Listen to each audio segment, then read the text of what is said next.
Hi friends, welcome to my YouTube channel. ಹೇಗಿದ್ದೀರಾ ಎಲ್ಲರೂ ಚೆನ್ನಾಗಿದ್ದೀರಾ ಅಂತ ಅನ್ಕೊಳ್ತೀನಿ. ನಾನು ಸಹ ಚೆನ್ನಾಗಿದ್ದೀನಿ. ಫ್ರೆಂಡ್ಸ್, ಇವತ್ತು ಇದು ಬುಧವಾರದ ವ್ಲಾಗು. ನಾನು ಇಷ್ಟು ದಿವಸ ಮಾಡೋಕ್ಕಾಗಿಲ್ಲ ಫ್ರೆಂಡ್ಸ್, ವಿಡಿಯೋಸ್ ಮಾಡೋದಕ್ಕಾಗಿಲ್ಲ. ಯಾಕಂತಂದರೆ ತುಂಬಾ ಕೆಲಸ ಇತ್ತು. ಮತ್ತು ನಾನಿಲ್ಲಿ ವಿಡಿಯೋ ಮಾಡ್ತಾ ಇದ್ರೆ ಅಲ್ಲಿ ಕೆಲಸ ಕರಿತಾನೆ ಇದ್ರು, ಆ ಕೆಲಸಕ್ಕೆ ಈ ಕೆಲಸಕ್ಕೆ. ಸೊ ಸರಿಯಾಗಿ ವಿಡಿಯೋದು ಮಾಡೋಕ್ಕಾಗಲ್ಲ, ಒಂದು ಕ್ಲಿಯರಾಗಿ ಯಾವುದೋ ಒಂದು ಕೆಲಸ ಒಂದು ವಿಡಿಯೋ ತೋರಿಸೋದಕ್ಕಾಗಲ್ಲ. ಅದಕ್ಕೆ ಸರಿ ಬೇಡ, ಸ್ಟಾಪ್ ಮಾಡೋಣ ಸ್ವಲ್ಪ ದಿವಸ ಅಂತಂದ್ಬಿಟ್ಟು ಸ್ಟಾಪ್ ಮಾಡಿದ್ದೆ. ಇವತ್ತಿಂದ ಮತ್ತೆ ನಾನು ಡೈಲಿ ಯಾವಾಗಲೂ ಹಾಕೋ ಥರನೇ ಹಾಕೋಣ ಅಂದ್ಕೊಂಡಿದ್ದೀನಿ. ಗ್ಯಾಸ್ ಸ್ಮೆಲ್ ಬರ್ತಾ ಇದೆ. ನಮ್ಮ ಮನೇಲಿ ಸ್ವಲ್ಪ ಗ್ಯಾಸ್ ಪ್ರಾಬ್ಲಮ್ ಇದೆ, ಅನಿಸಿಟ್ಬಿಡ್ತೀನಿ.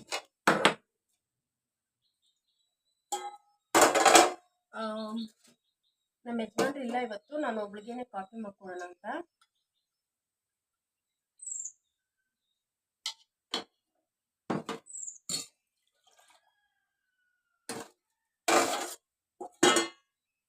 ಸ್ವಲ್ಪ ವೆದರ್ ಸ್ವಲ್ಪ ಕೂಲ್ ಆಗಿದೆಯಲ್ಲ, ಅದಕ್ಕೆ ಸ್ವಲ್ಪ ಸ್ಟ್ರಾಂಗ್ ಆಗಿ ಕಾಫಿ ಇಟ್ಕೊಂಡು ಕುಡಿಯೋಣ ಅಂತ. ಮತ್ತು ಫ್ರೆಂಡ್ಸ್, ಮತ್ತು ಯಾರ ವೀಡಿಯೋಸು ಅಷ್ಟೇ ನೋಡೋದಕ್ಕಾಗಿಲ್ಲ. ತುಂಬ ಬೇಜಾರಾಯಿತು. ಎಲ್ಲರೂ ವೀಡಿಯೋಸು ಅಷ್ಟೇ ತುಂಬ ಮಿಸ್ ಮಾಡಿಕೊಂಡೆ ನಾನು. ಆದರೂ ನನಗೆ ನನ್ನ ಲಾಸ್ಟ್ ವೀಡಿಯೋಗೆ ಎಲ್ಲರೂ ಕಮೆಂಟ್ ಮಾಡಿದ್ದೀರಾ. ತುಂಬ ತುಂಬ ಥ್ಯಾಂಕ್ಸ್ ಫ್ರೆಂಡ್ಸ್, ನಿಮ್ಮ ಈ ಸಪೋರ್ಟಿಗೆ. ತುಂಬ ಜನ ಕಮೆಂಟ್ ಮಾಡಿದ್ದೀರಾ. ಮತ್ತು ಇವತ್ತು ನನಗೆ ನಮ್ಮ ಯಜಮಾನ್ರು ಕೆಲ್ಸಕ್ಕೆ ಹೋಗಿದ್ದಾರೆ, ಕೆಲಸದವರು ಯಾರೂ ಬಂದಿಲ್ಲ, ನಿನ್ನೆನೂ ಯಾರೂ ಬಂದಿಲ್ಲ. ಅದಕ್ಕೆ ಇವತ್ತಿಂದ ಸ್ಟಾರ್ಟ್ ಮಾಡೋಣ ವಿಡಿಯೋ ಅಂತ ಅಂದ್ಬಿಟ್ಟು. ಇನ್ನು ನನಗೇನು ಕೆಲಸ ಇಲ್ಲ ಒಳಗಡೆ, ಎಲ್ಲ ಇನ್ನು ಅವರೇ ಮಾಡ್ಕೊಳೋದು. ಅದಕ್ಕೆ ಇವತ್ತಿಂದ ನಾನು ವಿಡಿಯೋ ಸ್ಟಾರ್ಟ್ ಮಾಡೋಣ ಯಾವಾಗಲೂ ಮಾಡೋ ಥರನೇ ಅಂತ ಅಂದ್ಬಿಟ್ಟು. ಮತ್ತು ಇನ್ನೇನಂದರೆ ನೋಡಿ ಫ್ರೆಂಡ್ಸ್, ನಾನು ಎಲ್ಲ ಅಡುಗೆ ಮನೆ ಸಾಮಾನೆಲ್ಲ ಇಲ್ಲಿ ಇಟ್ಕೊಂಡಿದ್ದೀನಿ. ಇನ್ನೇನು ಒಂದು ವಾರದಿಂದ, ಇವತ್ತಿಗೆ ಕರೆಕ್ಟಾಗಿ ಒಂದು ವಾರ ಆಯಿತು ನಾನು ಈ ಜಾಗ ಇಲ್ಲಿಗೆ ಶಿಫ್ಟ್ ಮಾಡಿಕೊಂಡು. ಮನೆಯಲ್ಲಿ ನಿಮಗೆ ತೋರಿಸಿದ್ದೀನಿ ಆಲ್ರೆಡಿ ನಿಮಗೆ ಹಿಂದಿನ ವಿಡಿಯೋದಲ್ಲಿ ಟೈಲ್ಸ್ ಹಾಕ್ತಾ ಇರೋದು, ಅಡುಗೆ ಮನೆಯೆಲ್ಲ ಆಲ್ಟ್ರೇಷನ್ ಮಾಡ್ತಾ ಇರೋದಲ್ಲ ನನ್ನ ವಿಡಿಯೋನಲ್ಲಿ ತೋರಿಸಿದ್ದೀನಿ ನಿಮಗೆ. ಇನ್ನೂ ಸ್ವಲ್ಪ ದಿವಸ ಆಗುತ್ತೆ ಫ್ರೆಂಡ್ಸ್ ನಾನು ಒಳಗಡೆ ಹೋಗೋದಕ್ಕೆ. ಅಲ್ಲಿಂದ ಇನ್ನೂ ಒಂದು ವರಮಹಾಲಕ್ಷ್ಮಿ ಹಬ್ಬ ಮುಗಿಬೇಕು ಅಂತ ಅಂದ್ಕೊತೀನಿ, ಏನೋ ಗೊತ್ತಿಲ್ಲ ಒಳಗಡೆ ಹೋಗೋದಕ್ಕೆ. ಪೈಂಟಿಂಗ್ ಎಲ್ಲ ಇನ್ನೂ ಸ್ವಲ್ಪ ಜಾಸ್ತಿ ಕೆಲಸ ಇದೆ. ಅಲ್ಲಿವರೆಗೂ ನನ್ನ ವಿಡಿಯೋಸು, ನನ್ನ ರೆಸಿಪಿ ಏನೋ ಒಂದು ನಾನು ಏನು ಮಾಡಿದ್ರು ನಾನು ಇಲ್ಲೇ ಸಹ ನಿಮಗೆ ಶೇರ್ ಮಾಡ್ಕೊಳ್ಳೋಕ್ಕೆ ಇಷ್ಟಪಡ್ತೀನಿ. ಎಲ್ಲರೂ ಸಪೋರ್ಟ್ ಮಾಡಿ ಪ್ಲೀಸ್, ಸಪೋರ್ಟ್ ಮಾಡಿ. ಹಾಗೆ ಹೇಗಿತ್ತು ನನ್ನ ಈ ವಿಡಿಯೋ ಅಂತ ಕಮೆಂಟಲ್ಲಿ ತಿಳಿಸ್ತೀರಾ ಅಂತ ಅಂದ್ಕೊಳ್ತೀನಿ. ಸದ್ಯಕ್ಕೆ ಬಿಸಿ ಬಿಸಿ ಕಾಫಿ ಮಾಡಿ ಕುಡಿದ್ಬಿಟ್ಟು ಸ್ವಲ್ಪ ಬಟ್ಟೆ ಒಗೆಯೋದಿದೆ, ಪಾತ್ರೆ ತೊಳಿಬೇಕು. ಮತ್ತು ಇದು ಸದ್ಯಕ್ಕೆ ಇದಿಷ್ಟು ಮಾಡ್ಕೊತೀನಿ. ಮತ್ತು ಯಾವುದು ಬಟ್ಟೆ ಒಗೆಯೋದು ಮತ್ತು ಪಾತ್ರೆ ತೊಳೆದೆಲ್ಲ ಏನು ವಿಡಿಯೋ ಮಾಡಲ್ಲ ಫ್ರೆಂಡ್ಸ್. ಅಲ್ಲೆಲ್ಲ ಸ್ವಲ್ಪ ಗಾಳಿ ಇದೆ, ಅಲ್ಲೆಲ್ಲ ಫೋನೆಲ್ಲ ಇಟ್ಕೊಂಡು ಮಾಡೋದಕ್ಕಾಗಲ್ಲ, ವಿಪರೀತ ಗಾಳಿ ಇದೆ. ನನಗೆ ಸದ್ಯಕ್ಕೆ ಕಾಫಿ ಮಾಡಿ ಕುಡಿದ್ಬಿಟ್ಟು ಫಸ್ಟಿಗೆ ನಾನು ಕುಡಿಯೋ ನೀರು ತೊಗೊಂಬರ್ತೀನಿ. ಅಡುಗೆ ಮಾಡೋಕ್ಕೆ ನೀರಿಲ್ಲ, ನೀರು ಬಿಟ್ಟಿದ್ದಾರೆ, ನೀರು ತೊಗೊಂಬಂದು ಬಟ್ಟೆ ಒಗೆದು ಪಾತ್ರೆ ತೊಳೆದು ಆಮೇಲೆ ಮತ್ತೆ ನಾನು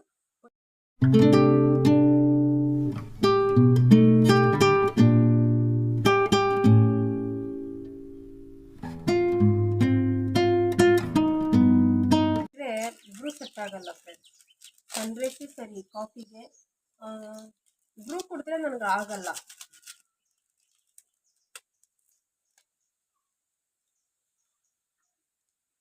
ಅರ್ಧ ಹಾಕ್ತೀನಿ ಒಂದು ಪ್ಯಾಕೆಟಲ್ಲಿ, ಅರ್ಧ ಹಾಕ್ಕೊತೀನಿ, ಇನ್ನು ಅರ್ಧ ಹಾಗೆ ಪ್ಯಾಕ್ ಮಾಡಿ ಇಟ್ಕೊತೀನಿ. ಇನ್ನೊಂದು ಟೈಮ್ಗೆ ಆಗುತ್ತೆ. ಈ ಥರ ಒಲೆನಲ್ಲಿ ಈ ಥರ ಮಾಡಿದ್ರೆ ನೋಡಿ ಬರೋದಿಲ್ಲ, ಮತ್ತೆ ನಾಳೆ ಯೂಸ್ ಮಾಡ್ಕೊಬೋದು. ಹಾಗೆ ಬಿಟ್ಟರೆ ಗಟ್ಟಿ ಹೋಗ್ಬಿಡುತ್ತೆ, ಮತ್ತೆ ಯೂಸ್ ಆಗೋದಿಲ್ಲ ಅದು.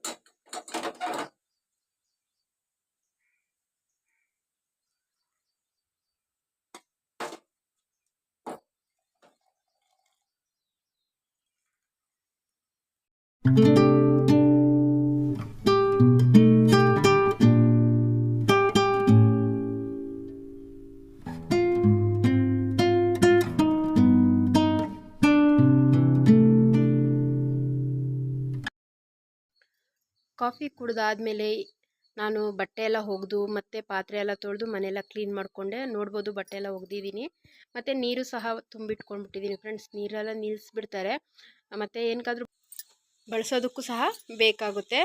ನಾನಿಲ್ಲಿ ಇಷ್ಟೆಲ್ಲ ಮುಗಿಸ್ಕೊಂಡು ಆಮೇಲೆ ಅಡುಗೆ ಮಾಡೋಣ ಅಂತ ಅಡುಗೆ ಮನೆಗೆ ಬಂದಿದ್ದೀನಿ.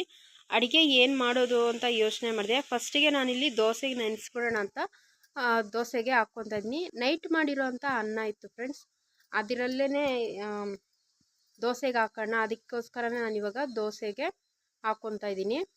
ಜಾಸ್ತಿ ಹಾಕಲ್ಲ, ಒಂದು 2 ಕಪ್ ಆಗೋಷ್ಟು ಅಕ್ಕಿ ಹಾಕ್ಕೊತೀನಿ. ಇದೇ ಜಾಸ್ತಿ ಅನಿಸುತ್ತೆ ಫ್ರೆಂಡ್ಸ್, ಯಾಕಂತಂದರೆ ಒಂದೊಂದು ಟೈಮ್ ನಮ್ಮ ಯಜಮಾನ್ರು ಇರೋದಿಲ್ಲ, ನಾನು ಒಬ್ಬಳೇ ಇರ್ತೀನಿ.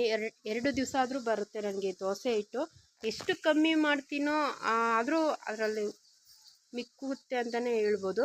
ನಾನು ಈಗ ಇದರಲ್ಲಿ ಒಂದು 2 ಬಾಕ್ಸು, ಚಿಕ್ಕ ಬಾಕ್ಸಲ್ಲಿ 2 ಬಟ್ಲಷ್ಟು ಹಾಕ್ಕೊಂಡಿದ್ದೀನಿ.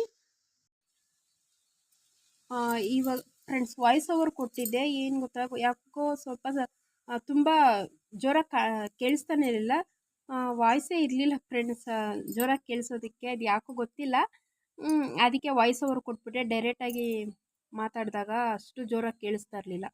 ಈಗ ನೋಡಿ, ನಾನು 2 ಟೇಬಲ್ ಸ್ಪೂನಷ್ಟು ತೊಗರಿಬೇಳೆ ಹಾಕ್ಕೊತಾ ಇದ್ದೀನಿ, 1 ಸ್ಪೂನಷ್ಟು ಕಡಲೆಬೇಳೆ ಹಾಕ್ಕೊತಾ ಇದ್ದೀನಿ. ದೋಸೆಗೆ ತುಂಬಾ ಚೆನ್ನಾಗಿ ಬರುತ್ತೆ ಫ್ರೆಂಡ್ಸ್. ನಾವು ಯಾವುದೇ ರೀತಿ ದೋಸೆ ಮಾಡಿದ್ರೂ ಅಷ್ಟೇ ಕಡಲೆಬೇಳೆ ಮತ್ತು ತೊಗರಿಬೇಳೆ ಹಾಕೋದ್ರಿಂದ ತುಂಬಾ ಚೆನ್ನಾಗಿ ಬರುತ್ತೆ ದೋಸೆ. ಈಗ ನಾನು ಇದರಲ್ಲಿ ಒಂದು ಚಿಕ್ಕ ಕಪ್ಪಲ್ಲಿ 3 ಕಪ್ ಆಗೋಷ್ಟು ಉದ್ದಿನಬೇಳೆ ಹಾಕ್ಕೊತಾ ಇದ್ದೀನಿ. ಇದು ನಾರ್ಮಲ್ ದೋಸೆ ಅಲ್ವಾ, ನಾರ್ಮಲ್ ದೋಸೆಗೆ ಅಷ್ಟೊಂದು ಉದ್ದಿನಬೇಳೆ ಬೇಕಾಗಿರಲ್ಲ, ಸ್ವಲ್ಪ ಹಾಕಿದ್ರೂ ನಡೆಯುತ್ತೆ.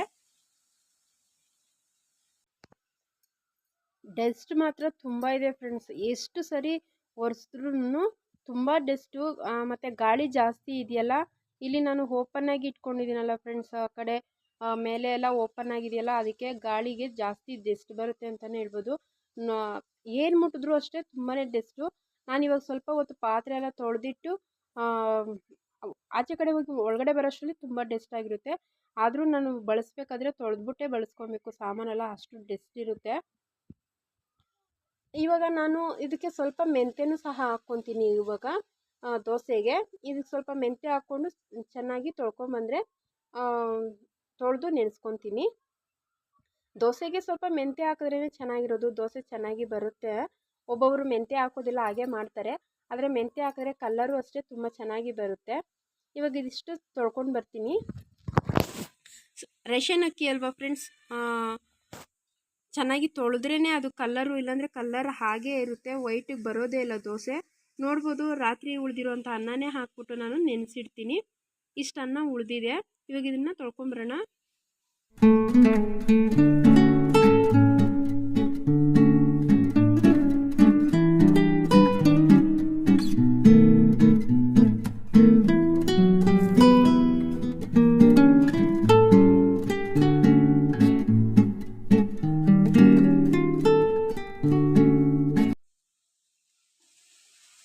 ಇವಾಗ ಅಕ್ಕಿ ಎಲ್ಲ ತೊಳ್ಕೊಂಬಂದಾದಮೇಲೆ ಅದಕ್ಕೆ ಈಗ ಅನ್ನನೂ ಸಹ ಅದರಲ್ಲೇ ಹಾಕಿ ನೆನೆಸಿಟ್ಬಿಡ್ತೀನಿ.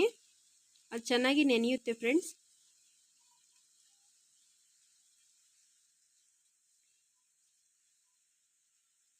ಒಬ್ಬೊಬ್ಬರು ಅವಲಕ್ಕಿ ಹಾಕ್ತಾರೆ, ಚೆನ್ನಾಗಿರುತ್ತೆ ಅವಲಕ್ಕಿ ಹಾಕಿದ್ರೆ. ನನಗೆ ಅವಲಕ್ಕಿ ಹಾಕಿ ಅಭ್ಯಾಸ ಅಲ್ಲ, ನಾನು ಈ ಥರ ನೈಟ್ ಮಾಡಿರೋ ಅನ್ನ ಉಳಿದಿದ್ರೆ ಅದರಲ್ಲೇ ಮಾಡ್ತೀನಿ.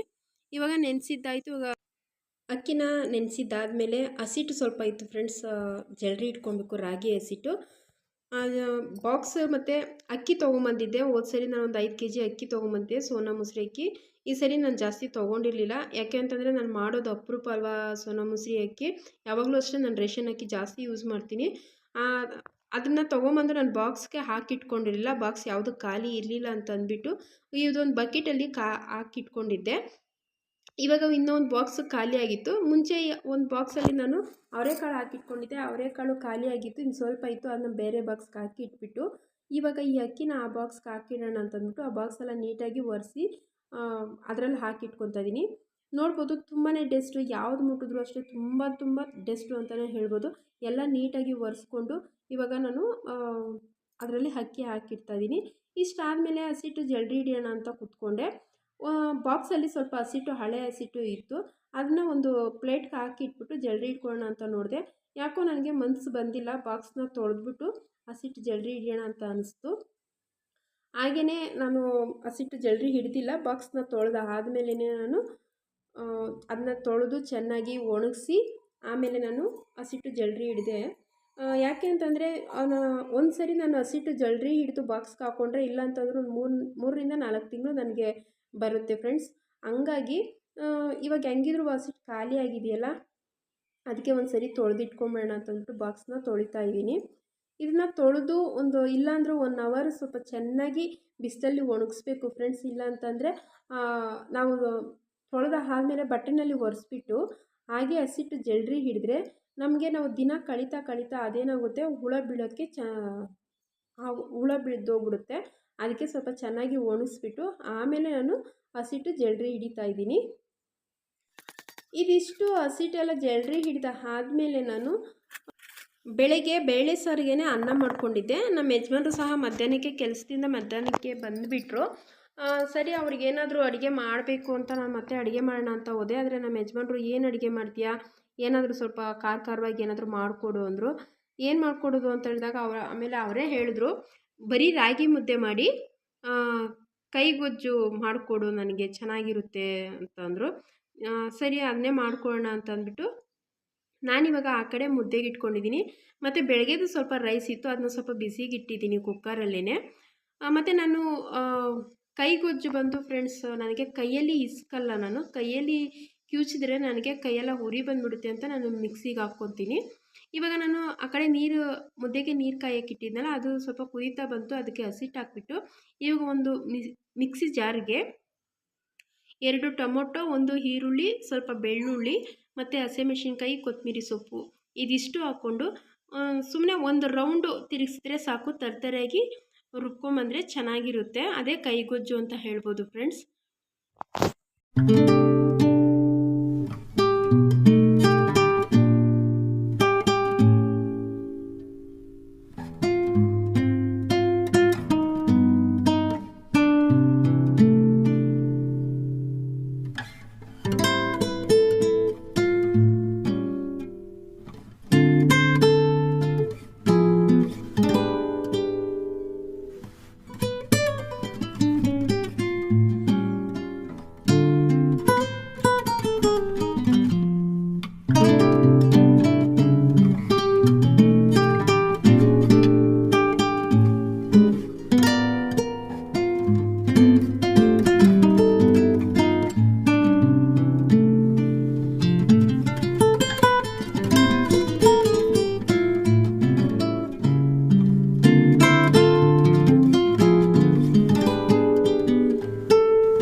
ನೋಡ್ಬೋದು ಇವಾಗ ನಾನು ರುಬ್ಕೊಂಬಂದಿದ್ದೀನಿ.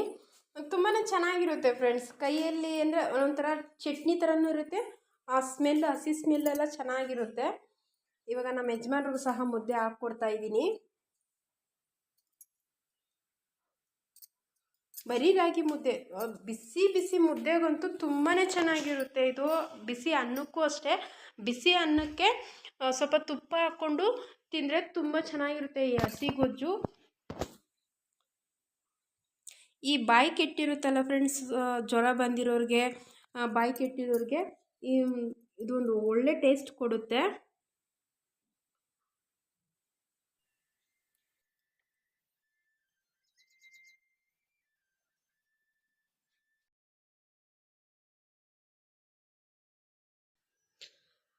ಊಟ ಎಲ್ಲ ಆದಮೇಲೆ ಸ್ವಲ್ಪ ಹೊತ್ತು ನಾನು ಯಾವುದೇ ರೀತಿ ವೀಡಿಯೋಸ್ ಎಲ್ಲ ಏನೂ ಮಾಡೋದಕ್ಕೆ ಹೋಗಿಲ್ಲ. ಆಮೇಲೆ ಮತ್ತೆ 5 ಗಂಟೆ ಮೇಲೆ ಶುರು ಮಾಡಿದೆ. ಬೆಳಗ್ಗೆ ನೆನೆಸಿಟ್ಟಿದ್ನಲ್ಲ ಫ್ರೆಂಡ್ಸ್ ದೋಸೆ ರುಬ್ಬೋದಕ್ಕೆ ಅಂತ ಇವಾಗೆಲ್ಲ ತೊಗೊಂಡಿದ್ದೀನಿ, ರುಬ್ಕೊಂಬರೋಣ ಅಂತ. ಇದನ್ನು ನಾನು ರುಬ್ಬಬೇಕು ಅಂತ ತೊಗೊಂಡೋಗಿ ಒಂದು ಸರಿ ನಾನು ಮಿಕ್ಸಿ ಜಾರ್ಗೆ ಹಾಕ್ಕೊಂಡೆ ಅಷ್ಟೇ. ಅಷ್ಟರಲ್ಲಿ ನನಗೆ ಒಂದು ಫೋನ್ ಬಂತು. ನಾನು ಸಂಘಕ್ಕೆ ಸೇರ್ಕೊಳ್ಳೋಣ ಅಂತ ಹೊಸ್ದಾಗಿ ಹೇಳಿದ್ದೆ ಒಬ್ಬರಿಗೆ ಸಂಘಕ್ಕೆ ಸೇರ್ಕೊಬೇಕು ಅಂತ. ಯಾಕಂದರೆ ಮನೆ ಕಟ್ತಾ ಇದ್ರಲ್ಲ, ಸ್ವಲ್ಪ ಅಮೌಂಟ್ ಶಾರ್ಟೇಜ್ ಇತ್ತು ನನಗೆ. ಆದರೆ ಸಂಘದಲ್ಲಿ ತೊಗೊಳ್ಳೋಣ ಅಂತ ಅಂದ್ಬಿಟ್ಟು ಹೇಳಿದ್ದೆ ಅವ್ರಿಗೆ. ಅವರು ಫೋನ್ ಮಾಡಿದರು. ಒಂದೇ ಜಾರ್ಗೆ ಹಾಕಿದ್ದು ಅಷ್ಟೇ ಫ್ರೆಂಡ್ಸ್. ಮತ್ತು ಅವ್ರು ಫೋನ್ ಮಾಡಿ ಕರೆದ್ರು. ನಾನು ಆಫ್ ಮಾಡಿಬಿಟ್ಟು ನಾನು ಹಾಗೆ ಹೋಗಿದ್ದೆ ಫ್ರೆಂಡ್ಸ್. ರುಬ್ಬೋದಕ್ಕೆ ಆಗಿಲ್ಲ. ಮತ್ತು ಅಲ್ಲಿ ಹೋಗ್ತಾ ಇರಬೇಕಾದ್ರೆ ಹುಡುಗರೆಲ್ಲ ಬುಗುರಿ ಆಟ ಆಡ್ತಾಯಿದ್ರು, ನೋಡ್ಬೋದು. ನನಗೆ ಈ ಥರ ನಾವೆಲ್ಲ ಆಟ ಆಡಿದ್ರಲ್ಲ ಫ್ರೆಂಡ್ಸ್, ಮತ್ತು ಇಷ್ಟು ಆಟಗಳು, ನಮ್ಮ ಆಟಗಳೆಲ್ಲ ಇದೆಯಲ್ಲ, ಅದನ್ನೆಲ್ಲ ನೋಡಿ ನನಗೂ ನೆನಪಾಯಿತು. ಹುಡುಗರು ಬುಗುರಿ ಆಡ್ತಾಯಿದ್ರು, ಅದನ್ನೇ ಸ್ವಲ್ಪ ಹೊತ್ತು ನೋಡ್ಕೊಂಡಿದ್ದು. ನೋಡಿ ಎಷ್ಟು ಚೆನ್ನಾಗಿ ಆಟ ಆಡ್ತಾಯಿದ್ದಾರೆ. ಮತ್ತು ನಾನು ಇದನ್ನು ಮುಗಿಸ್ಕೊಂಡು ನಾನು ಅಲ್ಲಿ ಸಂಘಕ್ಕೆ ಹೋಗಿ ಬಂದು ಮತ್ತೆ ಅಕ್ಕಿ ಎಲ್ಲ ರುಬ್ಬಿಕ್ಬಿಟ್ಟೆ. ಬಂದು ರುಬ್ಬಿದ್ದಾಯಿತು. ನಾನು ಮತ್ತೆ ಯಾವುದೇ ರೀತಿ ಏನು ವೀಡಿಯೋಸ್ ಮಾಡೋಕ್ಕಾಗಿಲ್ಲ ಫ್ರೆಂಡ್ಸ್. ಇದಿಷ್ಟಿಗೆ ಎಂಡ್ ಮಾಡೋಣ ಅಂತ ಅಂದ್ಬಿಟ್ಟು ಎಂಡ್ ಮಾಡಿದೆ. ಇಷ್ಟೇ ಫ್ರೆಂಡ್ಸ್ ನಂದು ಇವತ್ತಿನ ವೀಡಿಯೋ. Okay, bye friends.